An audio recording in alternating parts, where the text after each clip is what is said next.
রহমান মিরাজ ভাই আরো উপস্থিত আছেন খুলনা মহানগর স্বেচ্ছাসেবক দল নবগত কমিটি সিনিয়র যুগ্ম আহ্বায়ক মুনতাসিরা মামুন সন্তান অ্যাডভোকেট মশিউর রহমান দল ছাত্র দলের সকল পর্যায়ের নেতৃবৃন্দ সকলকে খুলনা মহানগর স্বেচ্ছাসেবক দল আমার ব্যক্তিগত পক্ষ থেকে রক্তিম শুভেচ্ছা অভিনন্দন।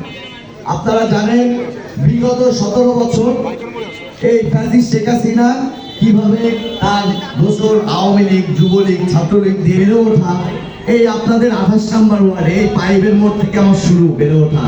আমি যখন সিটি কলেজে পড়া শুরু করি এরপর পরে কিছুদিন এক বছর পরে আওয়ামী লীগ ক্ষমতায় চলে আসলো।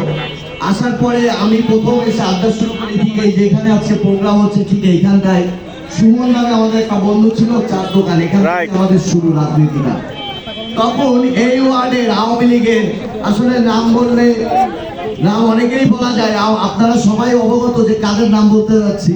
আওয়ামী লীগের যুবলীগের নেতাকর্মীরা আমাদের এখান থেকে বারবার সরাই দিত, বিভিন্ন সময় পুলিশ দিয়ে ডিস্টার্ব দিত। এই ওয়ার্ডের তৎকালীন কাউন্সিলর আমাদের বিভিন্ন ধরনের প্রশাসন দিয়ে হয়রানি, নেতাকর্মীদের দিয়ে হয়রানি।